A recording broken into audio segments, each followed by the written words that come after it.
All right, guys, we're live on the YouTube, and joining me today is a YouTuber who has done pretty much the scariest thing that one person can do. She has come out as conservative, the scariest of all words. Candace Owens, AKA Red Pill Black. Welcome to the Rubin Report. Thank you. I'm so happy to be here right now. I am very happy Excited to have you here.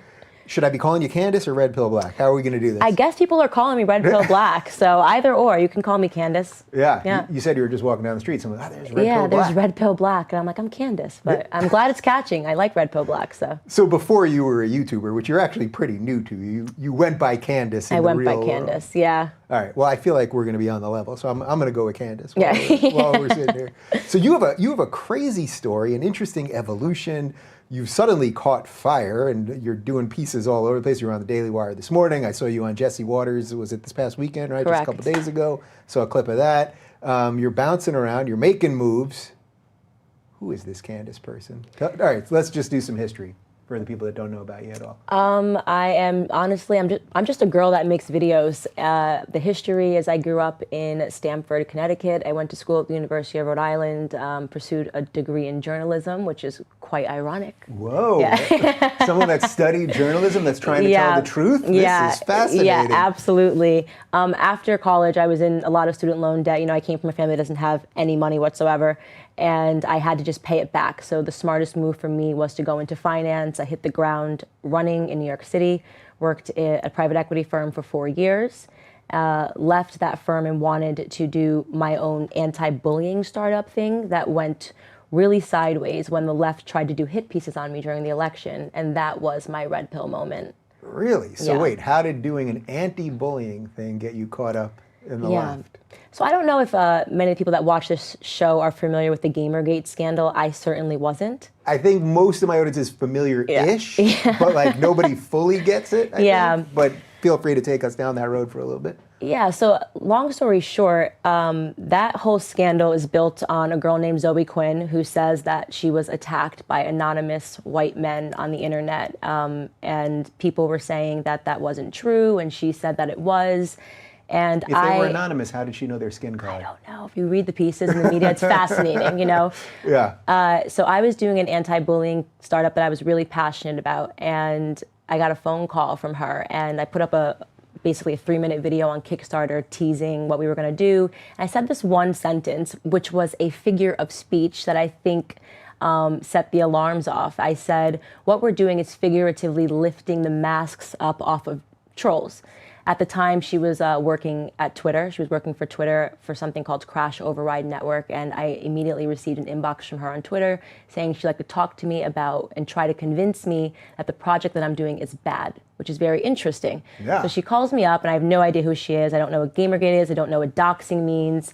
And she says, you have to pull your project because people actually don't want to find out who harassed them. She said, I'm a victim, but I never want to know who harassed me on the internet. Like, she was basically arguing a point that didn't make sense. If she was actually harassed on the internet, then obviously my technology would be a godsend because they never figured out who harassed her. And I said, you know, I appreciate the phone call. This isn't really making sense to me. Yeah. You know? It sounds literally the reverse of what you'd think she would have called you to say. Absolutely. Like, she should have been on board with what I was doing. I said, totally appreciate the phone call, but I'm not going to pull my Kickstarter. And she started crying. And she said, if you don't, it's going to ruin everything. And she told me that she spends time on 4chan because of what she does, and she saw that people were already talking about my project, and if I didn't pull it, these anonymous white men and Trump supporters, you have to remember this was during the election cycle, were going to come after me and dox my family, which essentially means put up their personal information so people can try to kill them. That's what she says. So she said this is what they are going to do. So she was oddly threatening you with being doxed, but it wasn't she that was going to dox you. She thought I was a total moron, I think, you know, and I'm like, okay, I'm not pulling my project. She hangs up the phone crying. Within 2 hours, we were absolutely inundated. About 4,000 emails via Kickstarter, like, nigger, nigger, nigger, die, die, die, pull your project. And they have these super obvious screen names like, Trump or die, Trump 2020, white man behind computer. That's a good one. That guy's always tweeting me. Yeah. So, and I'm like, is she kidding? All men, by the way. Everyone was like, Dave at, Bob at, no woman. And magically, everything that she tried to warn me about came true within a couple of hours of me refusing to pull my project. So I tweet very quickly, again, not really knowing the bread and butter of the Gamergate scandal. I said, all I can say is that 100% after speaking with Zoe Quinn, this girl was never harassed. She's doing the harassing. And the next morning I woke up, The Guardian, The Washington Post, and New York Magazine were all calling me.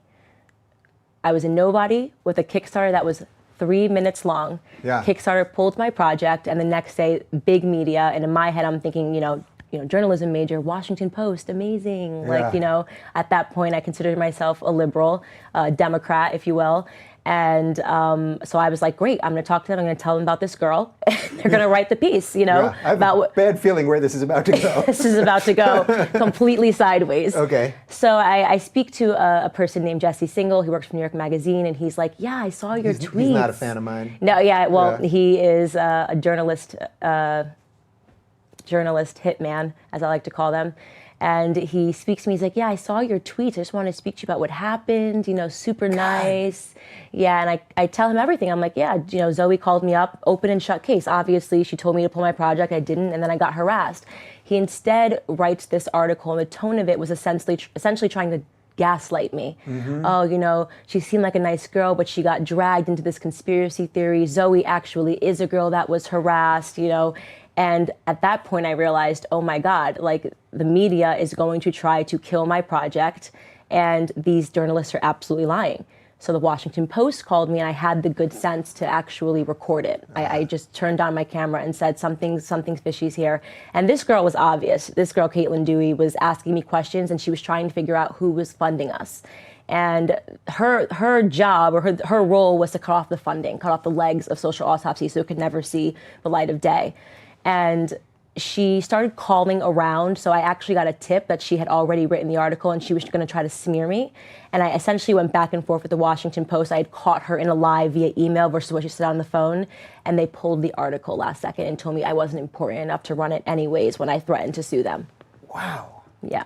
All right, wait, there's so much here, and it's so related to everything, and we haven't even fully got to your political awakening yet. Yeah. So first off, I love that you said they're hitmen. Yes, journalists not are journalists. hitmen. Yep. Yeah, because the phrase, I mentioned it to you right before we started, I've been saying they're activists, not journalists, but they're hitmen. Absolutely. Is what they really are. There's so many examples of this. That guy you mentioned, it's not even worth mentioning his name again. Yeah. And he's attacked me on Twitter for nonsense, and it's like, you guys, you're not even pretending. No, they are hired, and the higher ups definitely know about it. They are hired to take people out and to take businesses out that, are a threat to them for some reason. And my threat was that they actually thought that I had created technology that was going to unmask trolls. Imagine what that would have done in the heat of the election. Hillary Clinton had millions of followers on Twitter. What if I actually created something and said, actually, that's all coming from, that's like one person, they've created all these accounts. She's actually not winning this election. What if I found out on Twitter that the person that was writing Black Lives Matter saying, die, die, die, nigger, nigger, niggers, was actually someone that worked in Hillary's campaign to create this environment. So they were actually terrified that I created something, that was going to ruin everything. So wait a minute. So did you actually create? No. Right, so that's the thing. So you didn't even create this technology. They had actually done their job as journalists and asked me questions about what I had created. Yeah. They would have left me alone. But, all right, and then Kickstarter pulled it? They pulled it, didn't give me a reason.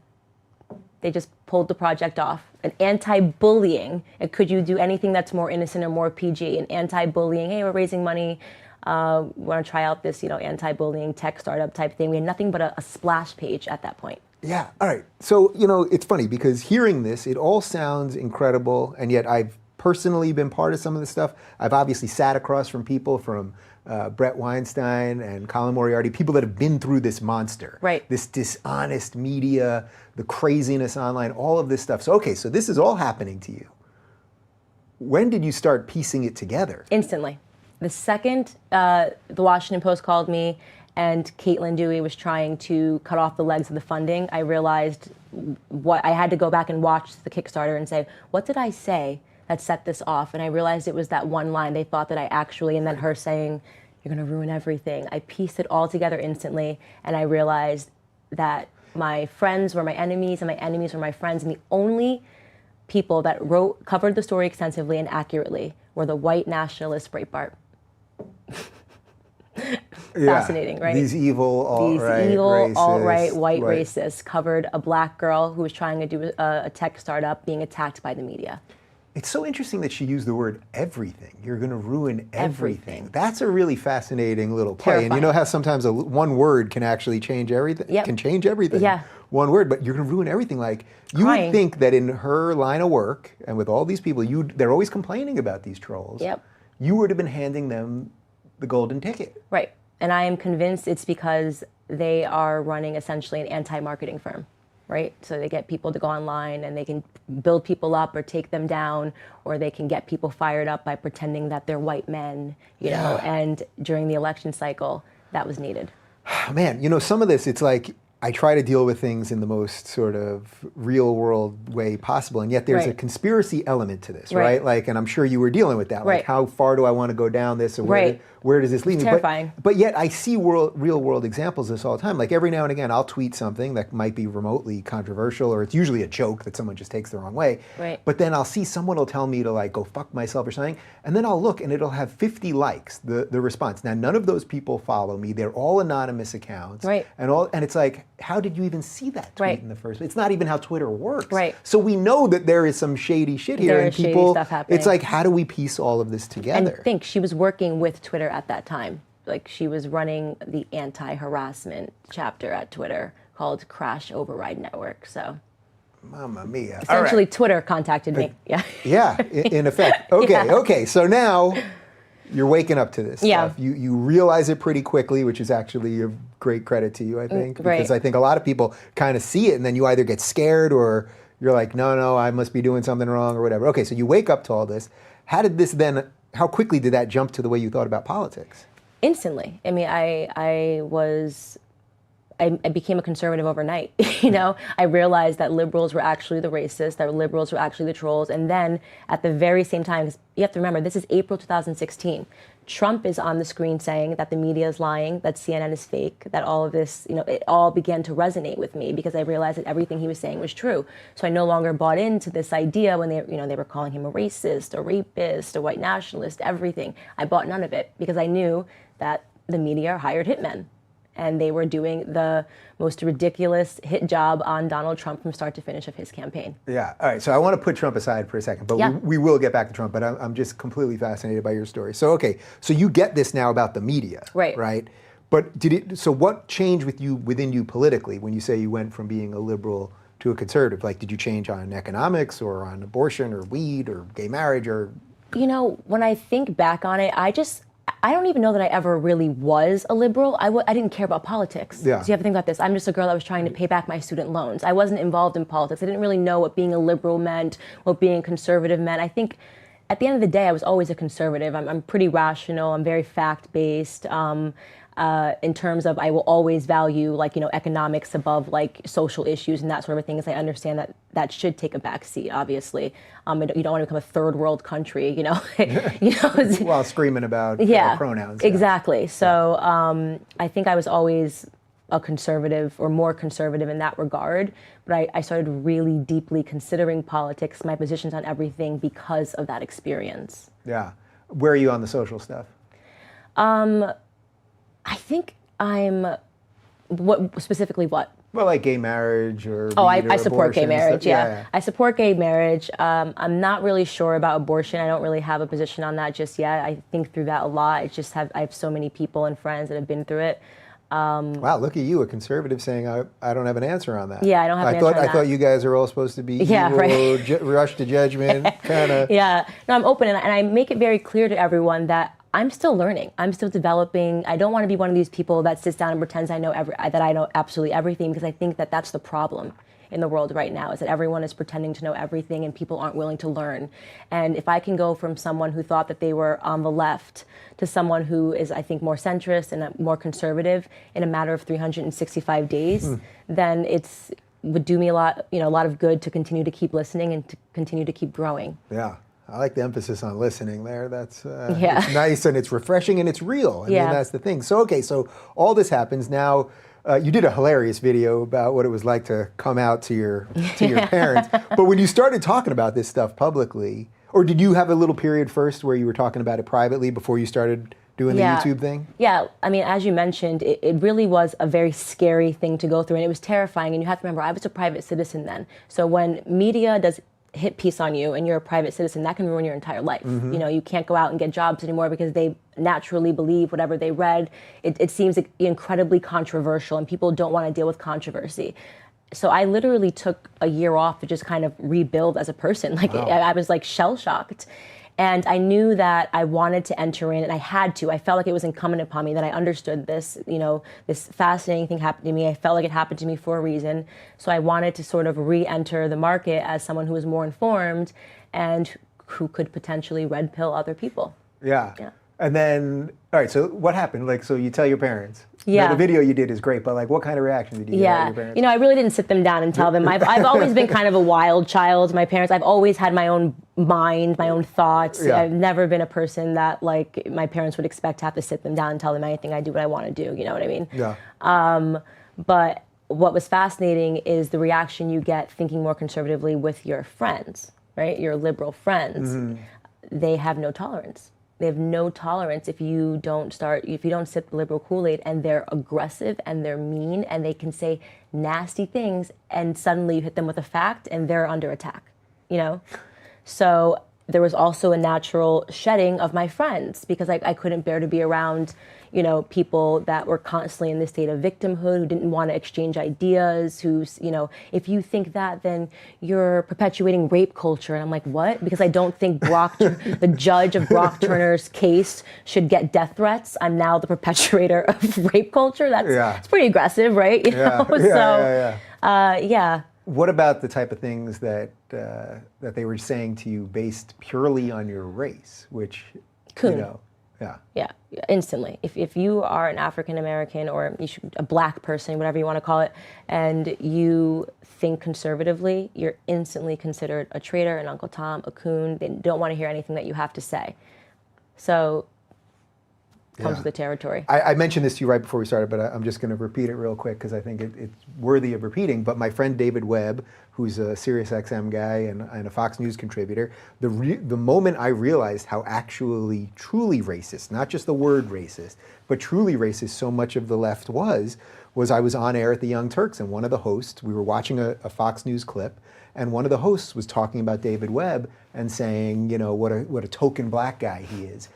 And I remember thinking, I know him. I just had dinner with him 2 weeks ago. This guy believes what he believes. That's racist. Right. What you just said is racist because you look at a black man and think if he doesn't think the way you want him to, that he's a token. This is the essence of prejudice, prejudging. Right, and people can't take that and apply it somewhere else. Like if someone said to you, hey, because you're black, you must listen to hip hop music and wear your pants low, you'd say, hey, that's ridiculous, you're stereotyping, that's racist. But if someone says to you, hey, you're black, so you should be a Democrat, they don't apply that's the exact same sort of racism. Yeah. Yeah. Well, it's a phrase that Bill Maher used to say a lot, but originally it's from George W. Bush, which is the soft bigotry of low expectations. Absolutely. Yeah. Absolutely. God, that must be endlessly patronizing to have to deal with that bullshit. Yeah, absolutely it is. And, the most refreshing thing in the entire world is that there are a lot of black people that reach out to me on Facebook and say, thank you so much. I'm finally feel like I can come out and say that, I disagree with the way that things are going. That's the point of me doing all of this, is to give black people, to re-empower them, to not be afraid that you're suddenly going to get your black card taken away, because you think differently, and to really challenge them to think as independents. How much is it that you think that there are other black people out there that are afraid to deal with what you're dealing with right now? Because I see that I get emails all the time from lefties, I don't even know what color or race they are, it doesn't even matter, but just saying, if I started talking about this shit, I'm going to get in a lot of trouble. Right. I'm cursing a lot. For right. some reason. Yeah. I don't know. I dropped a couple. No. I don't know why, but if there's something about your story that strikes me as so like Yeah. just in what's happening right now that, Yeah, that for whatever. I know. But that concept though of I get it from these people saying I'm afraid, but I never thought of it specifically within the lens of the black community of like that they're going to take away my black card. Yeah. I mean, it's ridiculous. Like Yeah. you can get your black card taken away. That's impossible. These are our stories. This is my history. This is my grandfather who, was raised on a sharecropping farm. He's the one who raised me, who was branded in the face by the KKK. I know what real racism is, okay? And the first thing they do is they threaten to take away your black card. And that to me is something like, who taught you to hate your own race when they accomplish something? When they do something differently. I don't know where that came from. The psychology of that has always fascinated me because they use these terms like coon, like Uncle Tom. Who taught them those words? Who taught them to be so nasty towards someone of their own race and their own kind, to hate difference in their community? Yeah. So it's really interesting. It's fascinating. And I always say, I identify as black, but black is not, I don't think that because I'm black, I have to think a certain way. You know what I mean? Mm-hmm.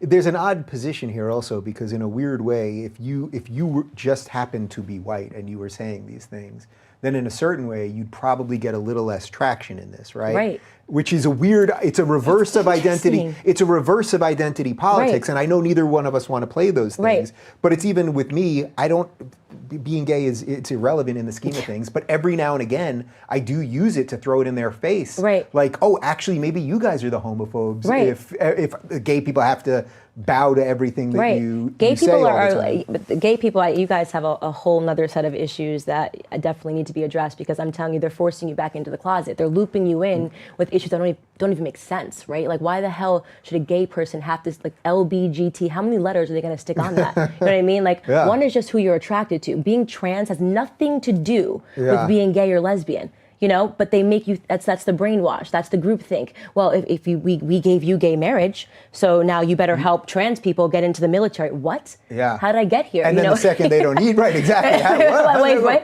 Well, I always think that, like, I have no more inherent knowledge of what it's like to be trans than a straight person or anyone else. Like, right. I was born in the right body, right. so I can't, that sounded probably the wrong way, right. but now I get in trouble for that. Yeah, that to me, I say it all the time, being trans, that's a mental disorder, right? Your mental and your physical aren't matching up. What the hell does that have to do with who you want to sleep with? Yeah. That's what being gay is, you know? So it's interesting to see that they constantly are trying to group people into like these things that don't even make sense and telling them that they have to staunchly defend this, you know? Well, did you see, this intersectional road to hell, that's what it is. Yeah. When they latch together, did you see that in Philadelphia at the Gay Pride Parade, they took the rainbow and then they had to put a black and brown bar on it to represent communities of color or whatever it is, and it's like, wait a minute, the rainbow had nothing to do with race. Right. It was a wide, we welcome everybody regardless of us. You guys now are the ones that made this about race. 1,000%. Yeah. It's fascinating to watch that people don't realize it, and gay people are being used like pawns right now to fight other people's battles. Do you see that in a lot of other minority communities in general? Because I see a split now in the gay community kind of waking up to this stuff. I see it in the black community now. I see it in the Jewish community. I see it in the Asian community. Right. Because they really need to get rid of the Asians. That's the next one. Right. Because Asians work hard, are very successful socioeconomically, but they're a minority. We can't have a successful minority. Right. So they're coming for the Asians. I've started to see it lately, and I think that's just going to be ramped up. Yep, absolutely. Man, we got our work cut out. All right, so then you start. So then you put videos on YouTube. Your channel has blown up real quick. You got over 100,000 subscribers in pretty much a matter of no time. Yeah. Suddenly, I always say, like, I end up with guests because suddenly on Twitter there'll be like something kind of bubbling, and I'll be like, I should probably know who that is. Right. And you were like, it was like suddenly out of nowhere. Every day people were like, you got to talk to her. You got to find out who. Somebody tweeted me this morning. They were like, I was the first one to tell you about her. So people want credit for it. But so you put the videos on. Were you shocked how quickly they Absolutely blew up? shocked. Absolutely shocked. And more than it blowing up here, I was shocked to see that they were dubbing these videos. I have like a French base of, I have like people in France are dubbing all of my videos in French so that people can understand them. People in Brazil are dubbing them in Portuguese Portuguese. So I was talking about something that I thought was sort of unique to America. Yeah. But I'm realizing that I've hit an international nerve when I talk about the media and how the media, affects our psychology. So that was something that I wasn't expecting at all whatsoever. Yeah. So now you've sort of been embraced by the conservative crew. As I Right. said, you were on Waters, you did Daily Wire, Right. You met with the Prager guys, blah, blah, blah. So you're doing all that. Are you meeting a lot of scary racists? No, I haven't. It's so weird. These white nationalists are really bad at their job.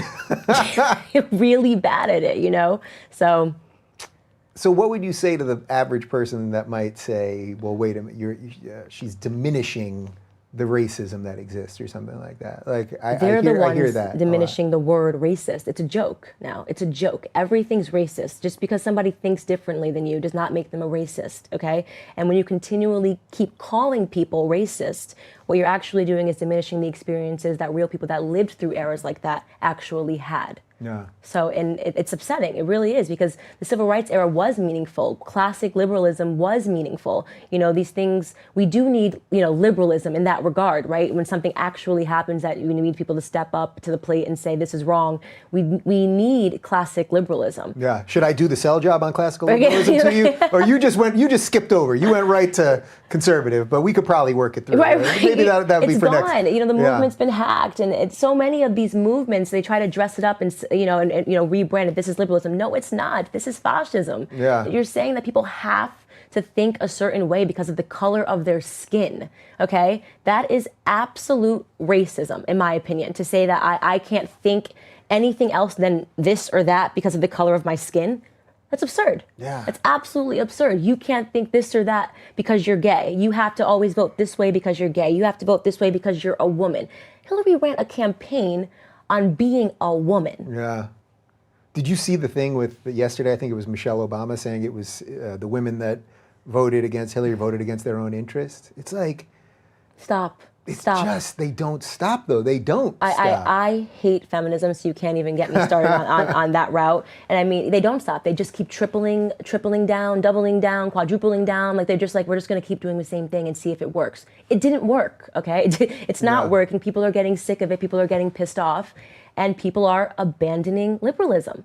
So how does this stuff link to the feminism thing? Because I know some people will watch that, they hear, I hate feminism, like, see, she hates women. Hates feminism. But what is that? How is this all linked into feminism? Because Absolutely. that's one of the pieces that I think people can't quite figure out. How did this thing get so corrupted? Because, yeah, it's absolutely corrupted. That's the right word. It is corrupted. It's radicalized. Feminism, used to, used to be a classical liberal thing, right? It used to be about, we actually do not have the right to vote. When it was first born in the 19th century, it was actually about women needing the right to vote. It was about women's suffrage. What don't women have that men have now? Can you answer that question for me? I was trying to think of something funny here. I'm working. What don't women have that men have? Other than different body parts. What are the opportunities that are going on? Even that would be offensive. Yeah, right. Yeah, I know. See, right? Like, it's unbelievable. And so they've radicalized it. And again, it's another form of identity politicking. You are a woman, so you have to think this way. You have to think that way. You have to vote for Hillary, who was the worst candidate ever. Right? There's so many issues that I have with beyond Hillary, her husband. Okay, if we want to talk about real issues in the Black community, let's talk about the crime bill. That he put in place and all the Black people that he put behind prison. Behind prison bars. He actually ruined an entire generation of Black families, and that's sort of like, which Larry Elder spoke to you about. That's where everything. When our families got deconstructed in the Black community, that's when everything went sideways for us, okay? And instead we're talking about, BS, stuff that's actually not going on in the Black community, like Black Lives Matter. And feminism is exactly the same exact thing is happening. They're talking about issues that aren't really happening in the women's community, and they actually don't embrace women, okay, if they think differently. Like, but God forbid a woman actually aspires to stay at home and raise her children. That's not an easy job to raise, 3, 4 children to be good citizens in the world. That's something that women should be proud of and embracing, but they want you to say, oh, if that's what you aspire to, then it's because you're a victim. Your husband made you do this. There are people that are happy in those sorts of systems. I don't want to be a man also, like this idea that women and men are equal. No, we're not. Women and men are not equal. There are differences. We have different hormones going through our body. We're different people, and that's totally fine. You can't have a baby. I can have a baby. We're not the same. Okay, and I'm going to hold that against you. Right? We're just not the same. Yeah. So it's been increasingly radicalized, and if you weren't done with it by the end of Hillary's campaign, I mean, it was just she really took it to the next level. Yeah, it's so. But this is what intersectionality is all about. We're watching all of these fake, nonsensical things that got everyone ginned up. We're just watching them crumble in front of us. Right. Which I think is why there's so much craziness right now. Right. So how do you approach? When I'll talk to Larry Elder or some other conservatives about this, that it's actually the Democratic policies that have harmed the black community. Absolutely. That seems like one of those topics that the second you even go a little there, you just get an unhinged amount of hate. The reason that I think the biggest problem that we have in the African American community is that we're actually not educated about our history whatsoever. Black people don't know their own history. All they know is that they turn on CNN and CNN tells them to look at this, look at that, to be afraid of this or to be afraid of that. And they don't know these things that Larry Elder talks about, right? Which is why, to me, the way that I want to approach it is I plan on getting in the faces of these movements because I think that the indoctrination, the brainwash happens somewhere on college campuses, That's where people start to think, I'm a liberal, this is what I should care about, this is what I should not care about. And the issue that the conservative community is having right now, in my estimation, is that all of the, major Charlie Kirk, Milo Yiannopoulos, who else is going out and speaking on college campuses right now? Shapiro. Shapiro. Yeah. They go out to these college campuses and Coulter, and they speak to conservatives. Mm-hmm. Well, that's an echo chamber, right? Yeah. I want to go out and I want to speak to liberals. I want to go out and I want to speak to black people. Yeah. Good luck getting invited by liberals. I don't get invited by liberals. Yeah. I get invited by libertarians and conservatives. Right. Yeah. It's a little They're different. supposed to be very intolerant, yet they are okay with all of my liberal cred. Right. Yeah. But I hope you do. Yeah. And that's where I think that I can make the most difference is that I really want to speak to them and just level with them. This isn't about name calling, which tends to only happen, if you're on the right, it comes from the left. This isn't about name calling. This isn't about trying to, say I'm right and you're wrong or that I'm smart and you're stupid. It's really about trying to level with them and get them to understand where their ideas came from. Because at a certain point I was brainwashed too. So I understand it. I get it. Yeah. I get what we think. It starts beyond that. It starts in public school, It's just, we're taught to be liberals. We really are. Yeah. It's interesting because I think usually when people have this awakening, there's sort of a subtlety to it or it takes a little time.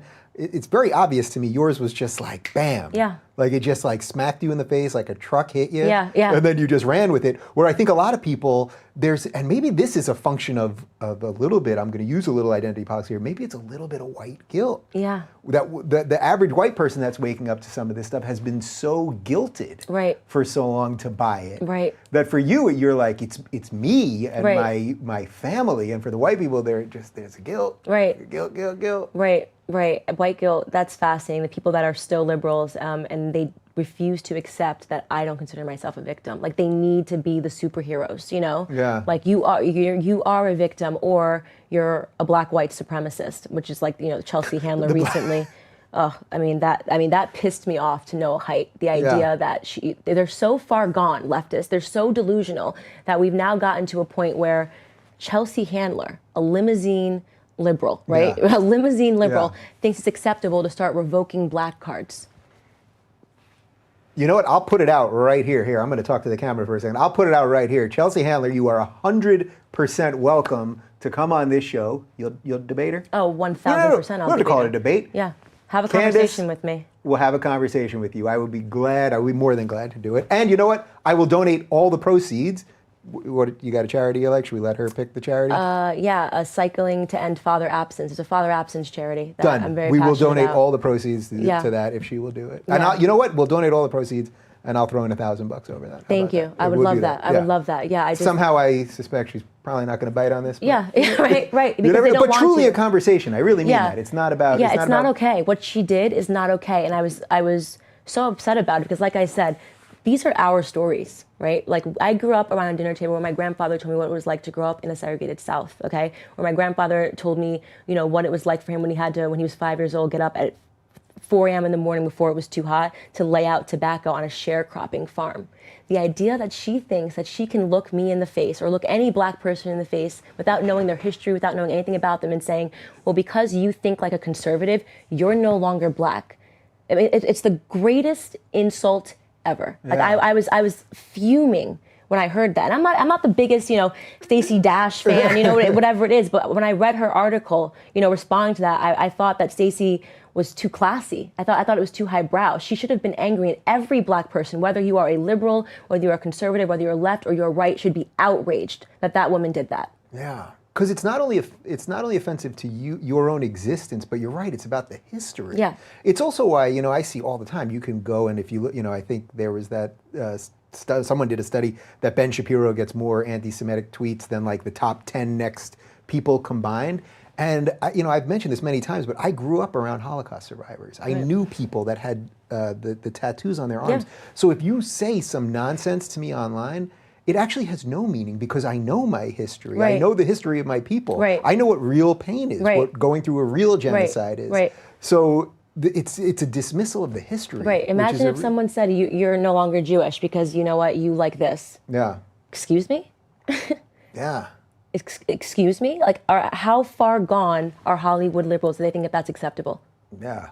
Here we are in LA and I'm talking about this stuff. Yeah, right. Can you move to LA? I need more allies out here. Can we get you to LA? What are you doing over there? Yeah, I don't know. I love Coast. New York, yeah.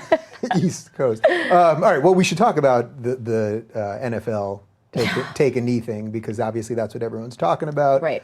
What are your thoughts? It's trending. It's ridiculous. It's uneducated. Obviously, I would say, no offense, but I don't really care if people take it offensively. Athletes aren't the brightest bulbs, right? I mean, what are we talking? Think about the kids you went to high school with that made it, to D1 schools. They aren't the brightest bulbs to begin with. Half of them don't even know why they're on their knees. Okay, it's just literally trending, and it's upsetting to see another, people that you should have someone from the NFL talk to you about why they're taking a knee. Colin Kaepernick is half white. He tweets the most ridiculous things. He started the trend of, I don't know if you know Independence Day. I'm not celebrating Independence Day because, this country doesn't represent my people's, 50% of him, he means, right? Yeah. My people's struggle. And so he instead spent Independence Day in Africa. Do people know their history? How did we get to America? How did we get to America? Who sold you to the Americans? They always say, we were kings, we were queens. No, we weren't. We were slaves and peasants over there too. You know what I mean? People don't know their own history. They think that we literally were kings and queens, okay? Right. And white men came over and put us in ships and brought us over. That's not the way it worked. Does anybody want to live in Africa right now? Are you actually upset? In the history of every culture, people have been slaves. I don't know why people that are African or, African descendants, I should say, we're all American, right? I don't know why people that are in America feel that they have a right to some sort of reparation for the fact that slavery happened. It's ridiculous to me. And to think that this was all inspired by Colin Kaepernick and people are now being completely disrespectful to the veterans, okay? And the people that are actively in the military, do you know what that flag means to them? They're willing to die for it. You are a millionaire athlete on your knees, not respecting your country. It's anti-American. It's disgusting. It really is disgusting. So all that being said, you are for them being able to express that view, right? You're for them. I mean, I don't want to put words in your mouth. Are you not for that? For them being on their knees? For them being allowed to do it. Listen, people... Doesn't mean there's not going to be consequences. Right, that's what I'm saying. Yeah. They should do it and there should be consequences. If they want to do it, they should do it. But this is a job, they get paid, and customers are now leaving, if you will, okay? And this is a capitalist society. Fire them. Fire them. I'm happy Colin didn't get signed. Yeah, interesting. So my position on this is consistent completely with everything else, which is I believe they can do what they want. The business can do what they want. The government, as long as they can, Trump, unfortunately, I think in this case, because I think he has exacerbated the situation, can say whatever he wants. Right. He can't put a law in place or an executive action. And then you as the fan can decide if you want to go or not. It's actually the beauty of democracy. Right. That's the video I did this week. We're watching freedom work. Right. It's upsetting, right? You know what I mean? Like there's a lot of inconsistencies in the way everyone behaves, but freedom's actually working right now. Like what other system would this be working as well? Absolutely, and I think the implications here is what we're really seeing is a preview to 2020. I think that for some reason the Democrats' new platform is like anti-American. Like, like it's anti-American. So let's see how it works out for them. Mamma mia. Mamma mia. Are you fully on board the Trump train?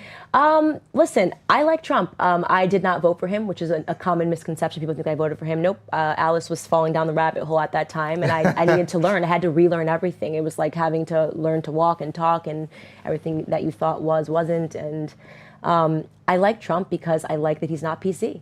I like that he says what is on his mind. I don't feel like I'm being sold something. You know, Barack Obama was an amazing speaker. He can get in front of a crowd and he can ease them instantly. But at the end of the day, he was a puppet who did absolutely nothing for the black community. I like Trump because he has financial freedom. I like that Trump is not taking money from George Soros, okay? And that means that there is a chance that we can, you know, sort of take out this globalist environment that has been created. And that is why they attack him so much, because they don't own him. So that is why I support Donald Trump. Yeah. So when you hear him do, you know, when some of the Twitter stuff and all of that other stuff, I mean, my feeling, I don't, you know, everyone's outraged all the time. So he tweets something, I know it's stupid, or it's dishonest, or there was a grammatical error or a typo or whatever. And I know everyone goes crazy about all that. And I've tried not to care about that stuff too much, because I think it's all a distraction. The media is outraged. They write articles on the outrage before anyone has had a chance to get outraged. All of that nonsense. But is there any element, like, do you think he's fully telling the truth all the time? I mean, this is the one piece of the, look, I have a lot of Trump supporters that watch the show, obviously. I think I've been very fair to him. People on the left, many hate me because I've been fair to him. But do you think there's anything to the element of just like, just the way this is all going down is not good? I think the liars are the media. I mean, I don't know if everything he says is the truth. I'm pretty confident that he would know better than to lie when everybody's waiting for him to lie. You know what I mean? He couldn't have more hitmen waiting to take him down. It'd be a really bad time to tell a lie that, you know, is researchable. Well, he's really good about saying something that's not quite true, and then everyone goes crazy, and then there's a grain of truth in it, so then everyone's like, see, it was kind of true. And I love that he tweets, because you have to understand that's the only way that he can get the truth out, and that's true. No matter what he says, they spin it. No matter how he says it, they spin it. We saw that with the Charlottesville thing. What he said was factually accurate, but they spun it to this, like, he's supporting the KKK, you know? So it is very important that he gets behind and he tweets, because it's how he won the election. Well, if it ain't broken, if it ain't, what's the expression? If it ain't broken, don't fix it. You know, so I think he's doing the right thing, and I think he understands how he got into the White House. And he knows that no matter what he does or doesn't do, the media is going to write a hit piece anyway, so go crazy. Yeah. What do you think about just the general state of things right now? Like, I sense sort of like an interesting optimism in you. And yet all hell seems to be breaking loose. And I vacillate. Like, some days I wake up, I'm like, man, you're really like sort of seemingly at the end of like some amazing experiment. And then on the other hand, I think there's all these cool people like you every day that are getting empowered. So like maybe there is some great chance here. I think that there is a tremendous opportunity here. The media is dying. The media is dying a slow and painful death. No one cares what they say anymore, okay? They can keep pretending and talking to themselves and laughing at themselves. Hollywood is losing power. It's crazy. I don't know if you noticed, but we used to put CNN on in the green room. We now put Cartoon Network. Because that's amazing. Politically, it makes a lot more sense. It makes more sense to put on like South Park or something, right? Like nobody trusts the media anymore, and so we're just kind of seeing what I perceive as like a mental spiral. Half of what they're saying on air should be kept between them and their therapist. You know what I mean? I'm like, should I be privy to this? Like, like they're spiraling because they are aware deep down, that they've lost control. People don't care if they think anymore. Their opinion's not valued. People would rather watch a girl on YouTube who flips open her laptop to talk about politics, okay, than pay attention to an anchor that's paid by CNN. What do you think about that kind of power? I think it's amazing. I think it's amazing. It means that people are hungry for truth, and it means that people are waking up. It's fascinating. We are in an era that is just absolutely fascinating, and I'm just so happy that I get to be a part of it. Yeah, it's so cool. Red pill.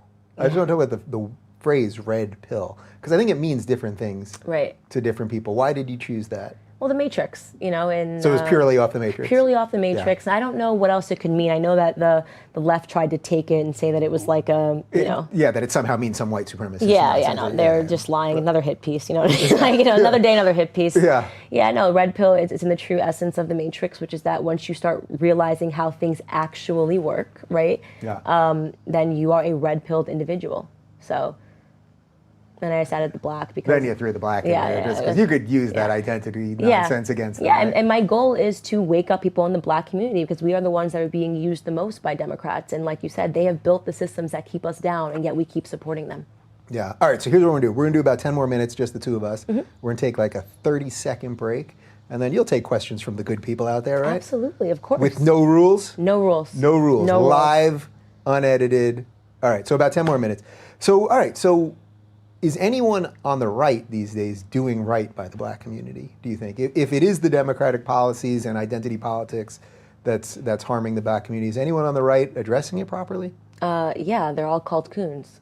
You had Larry Elder here, yeah. I mean, there are people that are trying to educate them. They're trying to help the black community, and they're being, unfairly labeled and scrutinized by the media. So there are a ton of people out there that are trying to do the right thing, and a lot of white people. But unfortunately, the second a white person tells black people what's actually happening, they get labeled a white nationalist. Yeah. And black people are racist in a way that they actually won't listen to what you have to say if you're white.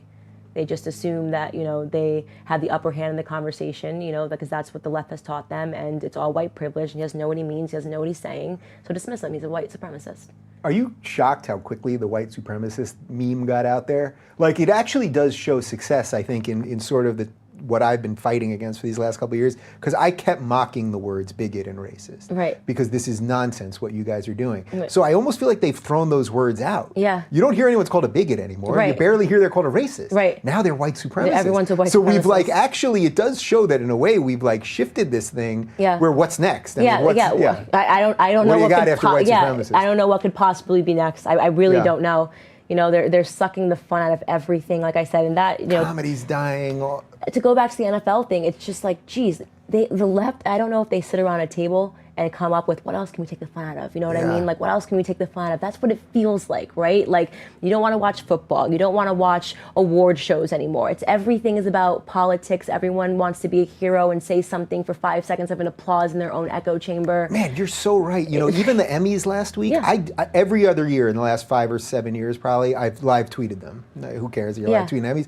This year I was just like, I just don't want to deal with politics on a Sunday night. It's unbearable. And I didn't watch any football. I'm not even the biggest football fan, but on a normal Sunday, I'll just flick around a couple games. People I was like, aren't watching it, because they're sucking the fun out of everything with all of this virtue signaling, and I don't know what's next. Disneyland, maybe, They're coming. We're gonna come, and Mickey's gonna be kneeling down or something. What's going on here? And the toddler's gonna be crying, and they're gonna explain that, I don't know. What do you think that's about? That sort of sucking of fun? Because I do think there's a reason. There's a reason the fun suck. I think there is a reason. If they can keep you miserable all the time and keep you guilty all the time, you're very easily manipulated. Yeah, it's brainwash. It's a system of mass brainwash, obviously, but it's not working. And that I don't know if I'm overly optimistic, but I'm extremely optimistic because you and I are sitting here having this conversation. Because I was just at the Daily Wire earlier today, and their office space is growing and growing. It's fast. And because the conservative movement is growing, because people are realizing that there's nothing left for them on the left. Yeah. You either want to race towards the bottom, because that's what it is, right? It's I'm a bigger victim. I'm a bigger victim. I'm a bigger victim. I'm like, what are you guys racing? Yeah. Go the wrong way, guys. Right? Go the wrong way. Let's do this. You know what I mean? And the people get sick of it. It's a constant state of misery. Yeah. And yet it works to a certain crew. Do you think this is all about education, period? Yes. Like at the end, I've started to really come around to that. It's sort of cliche sometimes when you're like, oh, education's the answer to everything. Right. But the basic, even just in the last couple of weeks, I got into something with an old friend of mine who I've recently reconnected with and was saying all this sort of, not outright calling me a racist or a bigot, but it was all right there.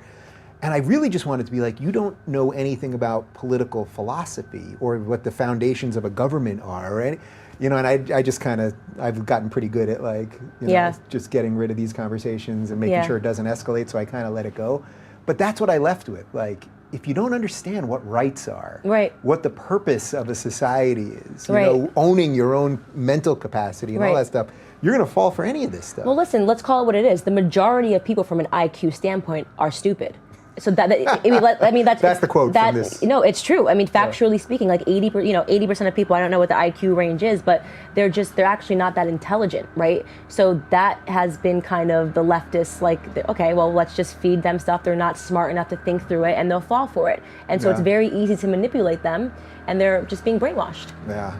Man, yeah. I feel like we should jump into the questions because I feel like people are going to have a gajillion questions for you. Did I miss anything here? I feel like we hit it, right? Yeah. Yeah. All right. So here's what we're going to do. I said 30 seconds. 30 1 minute. You want 1 minute? 1 minute. I don't 1 minute, people. 60 seconds. We'll be right back.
All right, guys, we're back. We are live on YouTube and Facebook. I am here with Candace, a.k.a. Red Pill Black. People seem to like you. Yeah. Did you know that? I hope so. They dig what you're doing. All right, so here's what we're going to do. We're going to take questions on Patreon. So if you are a Patreon member, you can just comment in the video box right there. So we've got a bunch of questions there. We're also going to do the super chat thing on YouTube. So depending on how much you give, it bumps your question up and has a better chance that I will see it here. We're getting all this live. Candace said to me right during the break, there are no rules. So here we go. We'll start with super chat. Using the current trending hashtag take a knee controversy, do you feel the media's focus on the problems in the black community is helpful or just exploitation for their own agenda and doing more harm in the long run? The media is not focused on issues in the black community at all. The issues in the black community are not the national anthem. So, trick question. So what would you say the issues are? Prison, we have to talk about prison reform. We have to talk about education. We have to talk about fathers, getting black families back together. How much of this do you think is about the family thing? Because I see conservatives talk about it a lot. And years ago, if you would have asked me, I would have been like, this is eye off the ball stuff. And now I do see it differently. It's so much. I mean, you have no idea what it means, not to come up with a father figure, in these black communities. People are raising themselves. Kids are raising kids, So there are a lot of things written into that. I'm passionate. I'm literally doing a charity event on Sunday for father absence. Nice. What sympathies do you have with the blue pills and their positions? That's a good one. Yeah, I love that question. I have a lot of sympathy because I was one of them. I understand how easy it is to get brainwashed because it's written into our DNA from the time we're in kindergarten, okay, until you finish college. So I know that they're not being willfully ignorant. They just don't know any other way, and I'm hoping that I'll be able to guide them. Yeah. Are there any leftist things that you have sympathy for or think they might be doing better than the conservatives or anything? Right now, no. Yeah, nothing. Sorry. All right. Don't be sorry to me. Just wanted to know what you think is the truth. Okay.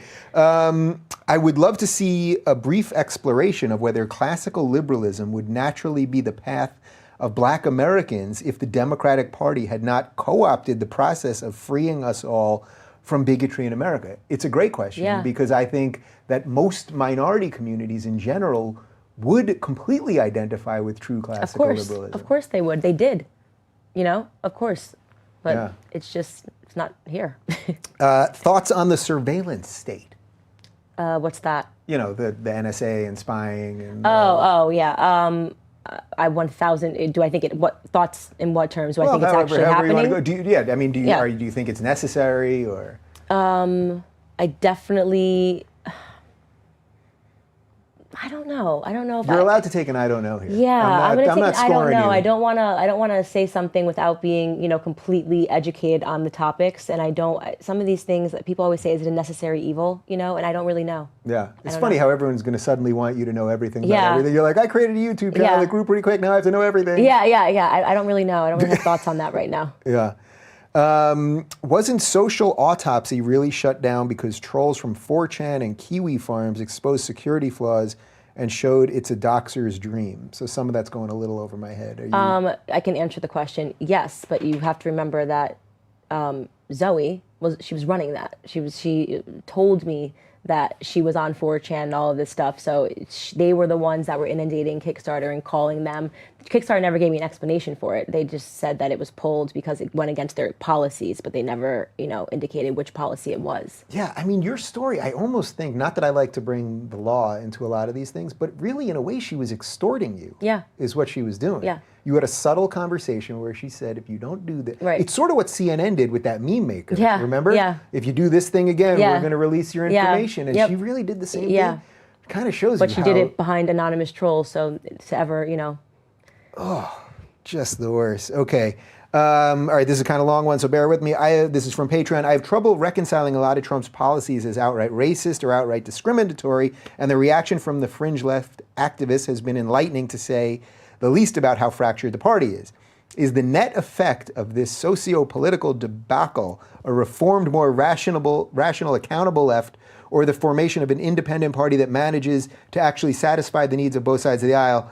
I'm thinking Bernie and Johnson supporters. So I think basically what they're saying is there any chance that the moderates that are left on the left, whoever they are, can they fix this, or is it just too late? It's too late. I think any moderate that's on the left is going to end up going to the right.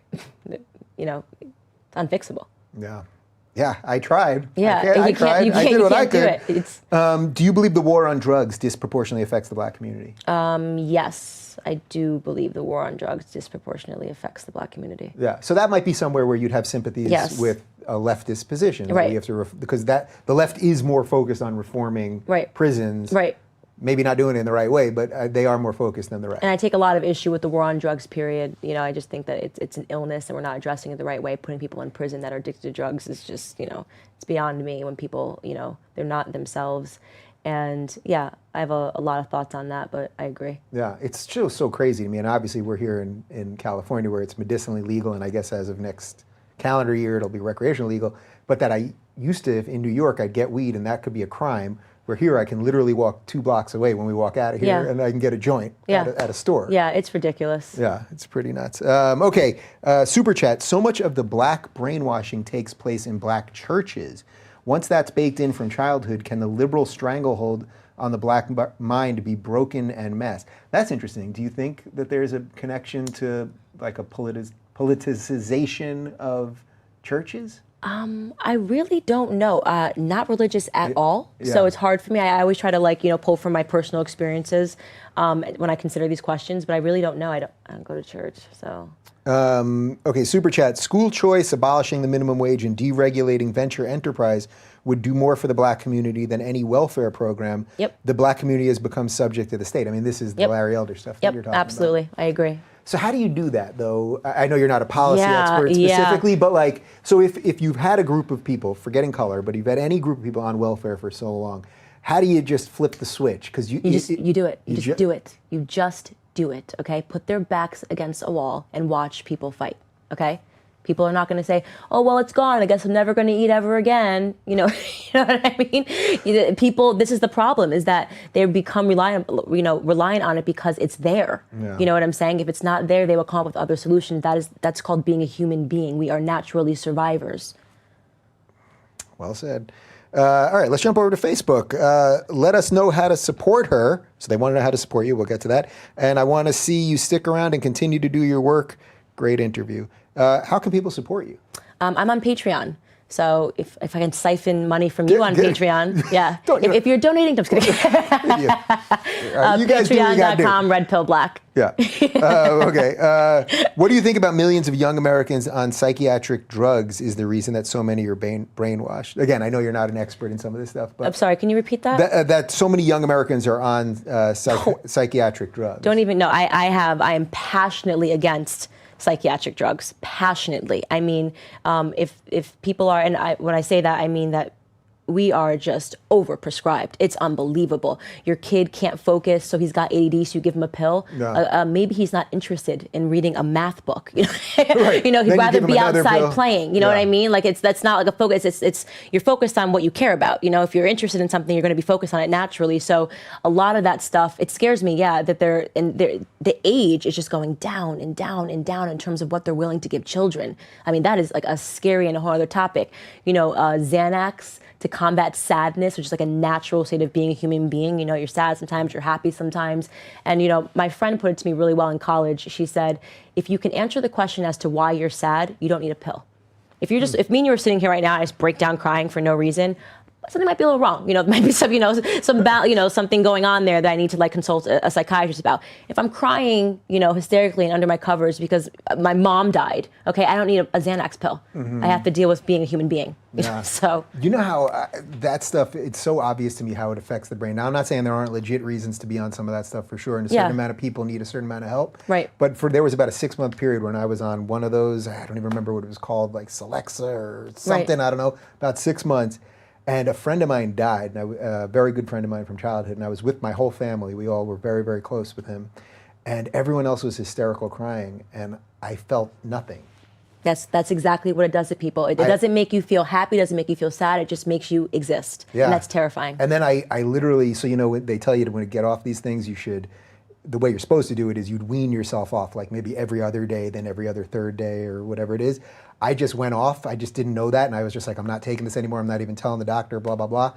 My brain, about 2 weeks later, I could, when you used to turn on an old computer and you'd hear like whirring and buzzing, and like, I literally was hearing that in my brain. My brain was like restarting. Yeah, Crazy. It's terrifying. Yeah, pharmaceutical, that's a huge issue and a platform that people should be talking about. A whole other thing. Super chat, how would you reform the prisons? How would I People reform? are going to give you a lot I know. of Like I'm like, how would I high-level reform that? I'm not the president of the United States. I'm open to having a discussion and seeing what somebody would present as a means to reform the prison system. First off, stop arresting people for things they don't need to be in prison for. Okay, we don't need somebody to be in prison because it's a 3 strikes you're out policy over smoking a joint or anything like that. So a lot of that starts with just actually looking at the reasons people actually go to prison. I think would be a launch pad. But there's a lot going on there. You'd have to really speak to people in prison and understand it better, and I'm not there just yet. Yeah, I have a feeling you're going to be involved in all of these conversations. Yeah, I would love to. So it's good that they're all of my uncles in prison, locked up. Visited my uncle in prison growing up. It's so that's a big part of being black in America. I'm sure Chelsea will say doesn't matter. You can get that taken away. Don't upset me. All right, Super Chat. Candace, I know you're from Dallas. I grew up there and later Austin. I have lived in San Francisco for the last 12 years. Your opinions of Dallas and that of the Bay Area, if you've ever visited. I'm not from Dallas, so. Well, they got the wrong black girl. Yeah, wrong red pill black. Maybe red pill white or red pill Well, red. I think you were just saying you were just up in San Francisco. That is the that was my first bubble time of lunacy. Yeah. How was it up there for you? I sat under an empathy tent. Something I thought I would maybe see at a preschool. Yeah. It was in the middle of the square, like their main square. I can't think of what the name of it is. There was an empathy tent with what's going on in there? Oh, I went right in there. I was like, hey, what's going on in here? Can I sit? They're like, yeah, we just talk about our feelings. I'm like, are facts allowed? They were like, okay. Get the hell out of here. Yeah, let's get her out of here. That's hilarious. I mean, do they have puppies that you're rolling around Yeah, it was with? like, I'm like, really, we've got a problem. We're starting to, the college campus thing is getting a little bizarre. And these are adults. These are grown men. I mean, these are like, older than you. Like, I mean, they were like grown men sitting under there saying, I was like, well, why'd you guys launch this? And they're like, Barack Obama gave a speech saying that, we need more empathy. So we made a tent. I'm like, all right. I like how you just went ages there. Older than you, you old bastard. She was pointing to the gray in my beard. Do you think that police action like stop and search, where black people are more frequently checked, is racist or logical based on statistics of crime? For example, in the UK, black men are more likely to carry knives, but stop and search was canceled as it predominantly targeted black youths.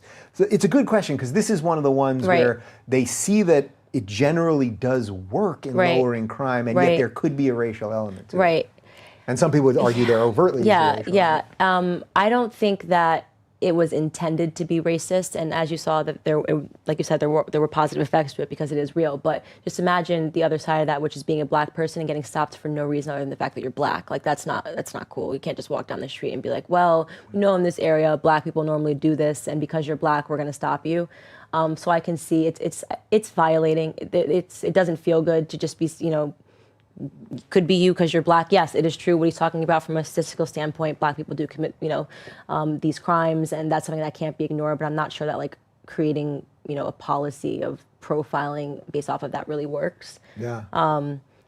Because like I would be really upset if I just got like stopped because I was black. Yeah, you can't be sure. like, are you kidding me? Like, I mean, a year ago when I lived in West Hollywood, which is pretty white area, pretty uppity or whatever, I was literally pulled over while looking for parking outside of my house. So I was just trying to park and whatever, and I got out. It turned out that it was obviously the officer was training a younger guy and was just trying to like show him the ropes a little bit. And he asked me how much I had drank. I literally did have one glass of wine at a friend's before. He had me blow the breathalyzer. I had to follow a light, look and all this, stand on one foot. And I was nervous, even though I knew I wasn't drunk, I wasn't doing anything illegal, I was right in front of my house, but I was nervous. But I did think in that moment, because I haven't been pulled over by a cop besides that, and I did think in that moment how quickly these things could escalate. Right, yeah, it's a slippery slope. It's a slippery slope. I mean, imagine if we were like, hey, it turns out that the majority of people that have DUIs are white males, so we're just going to be stopping white males. Yeah. So you're a white male, so you get stopped. It's like, what? Like. Yeah, and also I'm a little dyslexic, and when he had me do he wanted me to follow a light but not move my head, so I could just move my eyes like this. But my head just kind of kept moving. It's like a little bit of like, I can't jump rope. Like some weird thing that I have. Yeah. And just I could see how if I was a little more hostile, if he was actually racist. Right. Because you're instantly going to be hostile if you're getting stopped for doing nothing. Yeah. Yeah. So. All right. Super chat. Dear Candace, will you be in Europe? And if so, will you go to lunch with me? Sure. I love lunch. I love food. And I love Europe. There you go. What do you think, this is Super Chat again, what do you think of Planned Parenthood killing black unborn babies and limiting the black population, and why do black conservatives look hot? How about we'll deal with the second part first? Let's do the second part first. Why are black conservatives hot? Black conservatives are hot because conservative women tend to not prescribe to feminism. And feminism teaches you that if you're fat, it's their fault, not yours. You shouldn't have to try to look nice ever. Just be a fat slob, and it's everybody else's fault, not yours. The world's broken, not you, girl. Ironically, that was the least controversial part of the question here. What was the first part about Planned Parenthood and black? Yeah, I agree. Planned Parenthood, and that's why I said I definitely am trying to really form my opinions on abortion. But I hate Planned Parenthood, and it's 1,000% true. Even the locations are in these poorer communities, and it was literally built for the purpose, and it served its purpose. It has decreased the black population by a lot. So where are you at on abortion in general? I know you're...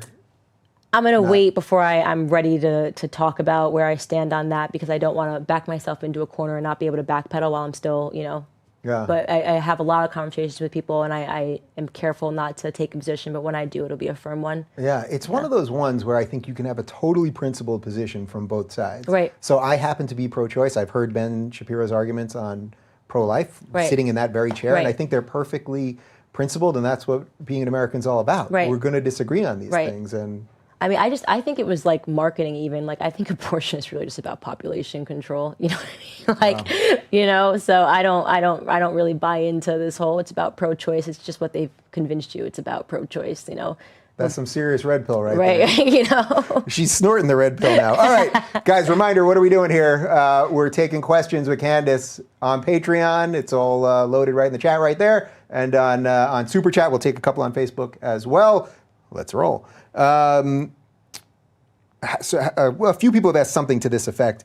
Black on black crime, how do you address it? I mean, first off, address it, right? Get off your knees at a football field talking about the national anthem, and let's talk about the South Side of Chicago, you know? Let's draw attention to real black issues. Let's stop pretending it's the police and this don't shoot movement when, like, no black people die at the hands of police, statistically speaking, every year, and we're slaughtering ourselves, you know?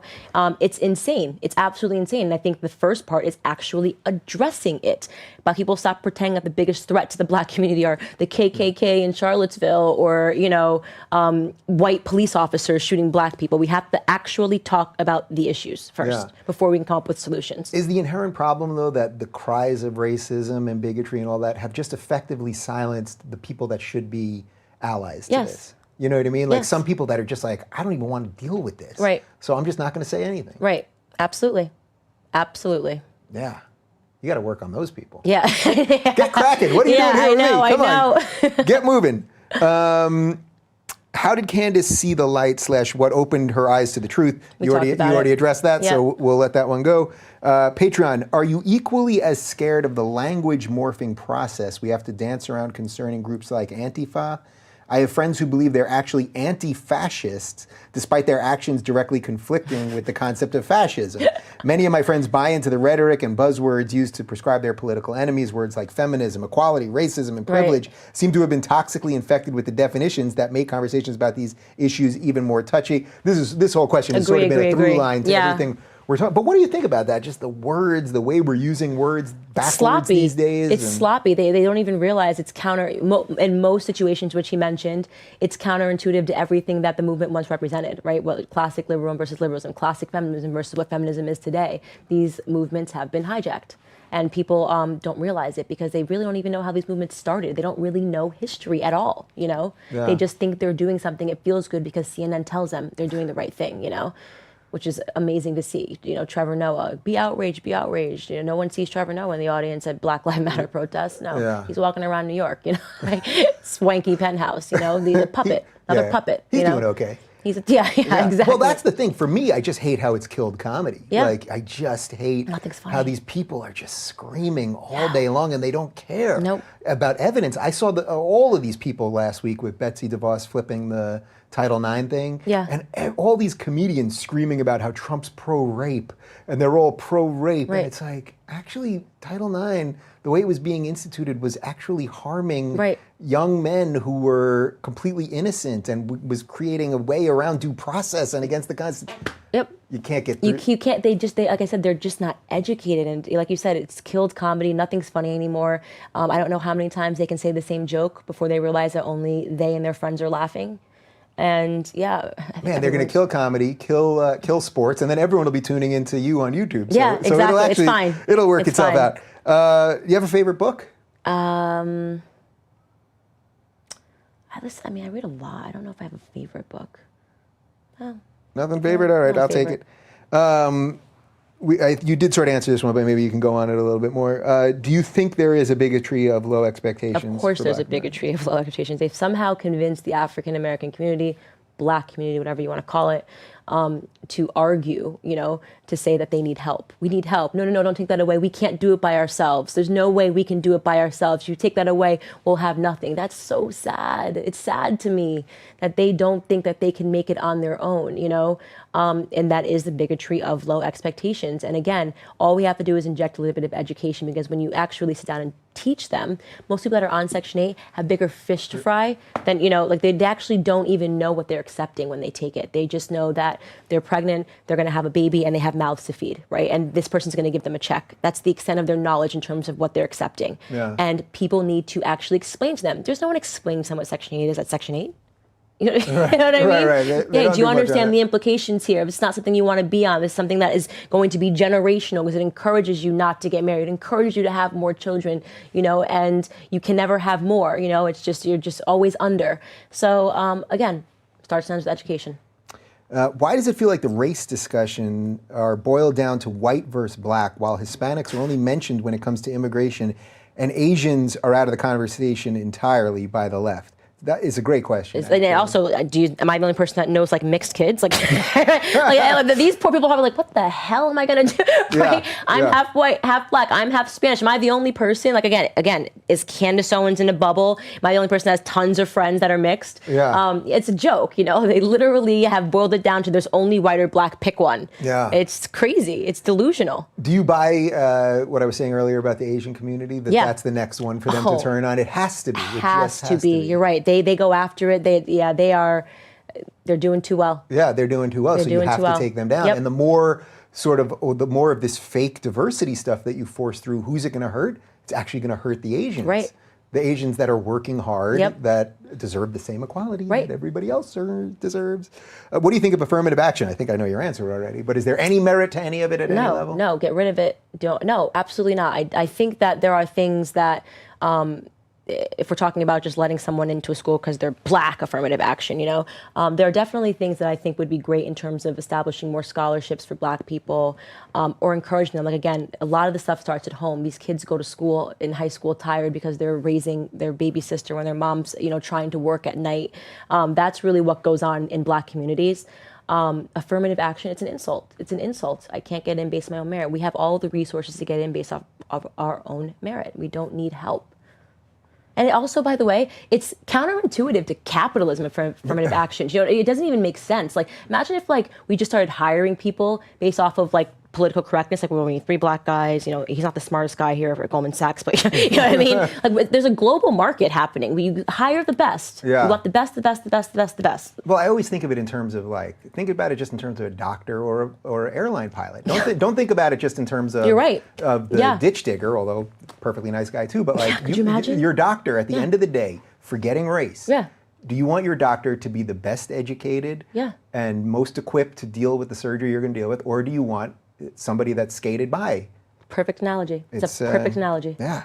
I know you admire Kanye West. Do you think that Kanye will be speaking out for the truth anytime soon, or has he been threatened into submission? Before you answer that question, I will tell you, although I can't tell everyone where we are right now, I do see Kanye often somewhere very near where we are right now. That's all I can say. Stop. So maybe I can work a little something there. Oh my gosh. I am only a fan. People ask me, who are you a fan of? I'm only a fan of Kanye West. And the interesting thing is, popular Kanye quote is that if you're a fan of Kanye West, you're not really a fan of Kanye West. You're a fan of yourself, and you believe that you can make it. And his whole brand, his whole brand, and most people who don't like Kanye West don't follow his music, so he doesn't make, they just think he's an asshole and he's an arrogant asshole. And what he actually is preaching is holding on to your own ideas, holding on to you, the version that you are, the version that you were when you came into this world before, school sort of stripped you down and made you think that you couldn't do it. What we're talking about, right? Low expectations for everyone, black, white, Spanish. That's what you learn in school. You got to go work for somebody. You got to do this on the SATs. You got to be interested in math, science. Maybe you're not good at that. Maybe you're only good at this. So his whole brand is what I love. It's about just believing in yourself, like to the umpteenth degree, to the point of almost delusion, stepping into your own world and being in your own mind and not allowing people to taint that. I don't even remember the question. I think the question basically was, do you think he can kind of go all the way? Yeah. Like in terms of what you're talking about on the political level, like the stuff that you're really getting to, you think he can get there? Because he kind of jumps in, right? He does. He jumps in, and the problem with Kanye is he gets misunderstood, and he's not the most eloquent speaker. He'll rant, and then he'll say one thing and go over here, and people that don't follow him don't dig deep enough. Yeah. But I mean, Kanye, what he could do for the black community, and he tried it. He told them, I supported Donald Trump, and look what happened. It's a mental disorder. Right, didn't he check into a thing the next day? Yeah, people were like, he only said that because he has a mental disorder, and he purposely, when he checked out, what did he do? He went straight to Trump Tower and did a photo op with Donald Trump to let people essentially know that wasn't a mental disorder. I said what I said, and I meant it. And it's because he's always been anti-PC. People look back at that Taylor moment and don't realize what he was saying was true. She didn't deserve the award. There's really people that follow music. It's outrageous that she won that award, but it was about, pleasing a certain fan base, whatever it was. It was totally hijacked, and he did it. Again, not the most eloquent guy, right? You know what I mean? Yeah. Now, that doesn't really think through what he does. He acts, and afterwards, okay, maybe I shouldn't have done it that way. But what he was saying was incredibly important. He's always been anti-PC. Yeah, it's funny. I don't even remember. I remember that moment. I was watching it, but I didn't know a lot about who they think should have won. It was Beyonce, Single Ladies video. Right. And she won for a fairy tale princess dress up. It was. Right, so I'm not. That's not really my music, so I don't. Yeah. I didn't really care about that. But I remember watching and thinking, what a dick he was. But understanding it the way you're framing it. Yeah, because people don't follow music, so that's why I said it's very hard for people to understand Kanye West or to be fascinated by him or to understand that. I first said, if you understand Kanye West, then you can understand the movement of Donald Trump. It's funny to me that people can't correlate that. It's very similar. It's just anti-political correctness. Really interesting. All right, from. Super Chat, what do you think of the regressive left, coined by Majid Nawaz, also Sam Harris for president? If Sam runs, I will vote for him. I think we got your sense on what you think of the regressive left. Yeah, lunacy. Not a fan. Fair enough. Absolute not a fan. Lunacy. All right. You know what I think we're going to do? We're going to do a couple more. You want to get a drink after this? Yeah. Maybe we'll go hunt down Kanye? Yes, let's go find Kanye. Yeah, all right. So we're just going to do a couple more, and then we're going to get a drink. Dear Candace, taking positives from the negatives, do you think that Hollywood's leftist rhetoric is going to push people away from cinemas and perhaps into more creative pursuits? Plus, you're super pretty. Thank you for the super pretty comment. Yes, I think Hollywood is a sinking ship. They either got to shut up and do what they do.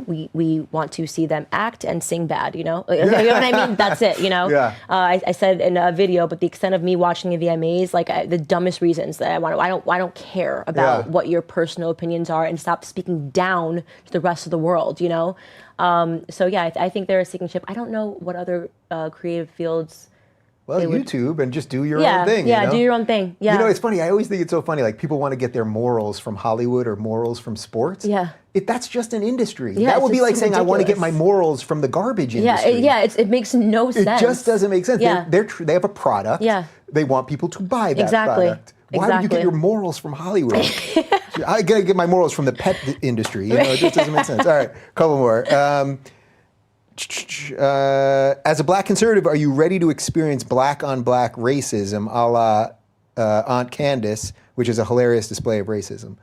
On Candace? Aunt Candace? A la Aunt Candace? Got it. Well, Yeah. I mean, I see a couple of that. Sure. I named my vlog series The Myth of the Coon for a reason. It's a myth. I don't care. Call me a coon, call me Uncle Tom, Auntie Tom, Aunt Candace, whatever you need to call me that makes you feel good. I'm not going to stop. I'm here to stay. This is a good one. I'm glad someone's addressing this. I should have mentioned before. Can you describe any efforts to control your message you've experienced from YouTube, Twitter, et cetera? It's interesting because it's an alarming trend. So I've talked a lot about it, obviously. You mentioned with Zoe involved in Twitter already. Have you seen anything that you can really point to as? I was censored on YouTube. They pulled my video for no reason. I don't even video curse. was that? That was the Black Lives Matter list of demands for white people. I read her list, the girl who wrote the list out loud. And I kind of pointed to the fact that it kind of sounded like Veruca Salt. Don't care how I want it now. It was a very funny, lighthearted video. Yeah. And as soon as we crossed 200,000 views, YouTube pulled it and said that for bullying. I kind of created a firestorm on Twitter and it got reestablished. Facebook pulls a post every other day. I don't even know what they're pulling anymore. Half the time it's okay, locked out of my account, got to get it back in. Do you understand our policies? These are my videos. I don't even curse in my videos. You know what I mean? So, of course, they're in it together. We understand that. They came out and said, hey, we're going to start censoring, or helping bullying. It's all about bullying. That's their Well, it's all shtick. about diversity. Yeah. And if we were to use their shit against them, Yep. can't we use some of that diversity? Yeah, exactly. So it's interesting. I'm at the top of the progressive stack. They don't want to hear me speak. So. All right. We'll do three more, and then we're going. Patreon. Do you believe there's an inherent systemic racism? No. In this day and age, no. Absolutely not. There's not. And how would you define systemic? Meaning laws? Yeah. We can do whatever we want. We have all the resources to do whatever we want. We can build companies. There's nothing that is there's no law that is stopping me from doing anything that I want in my life right now. So no.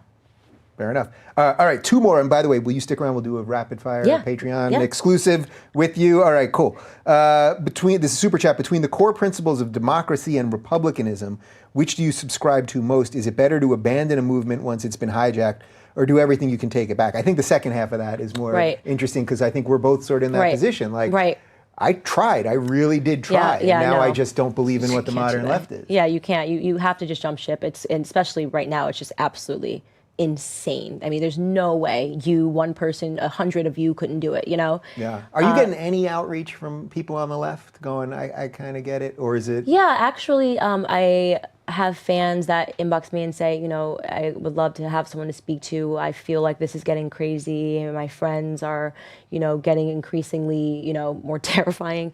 And I take time, I speak with them. It's a big part of who I am. Before I go to bed, I just get on Facebook and I'll answer them and I'll try to guide them. A lot of younger people, which is interesting, you know, Black people in college saying like they feel like they can't speak up. So definitely. Yeah, cool. All right, last one. I feel this is appropriate. Hey, where can I get those shoes, girl? You can get these shoes from Madewell. Madewell? Yeah. All right. You feel good? They should give me something for that. I just did a nice plug for Madewell, that's a great product Better get a placement. check. Yeah. Man. All right. All right.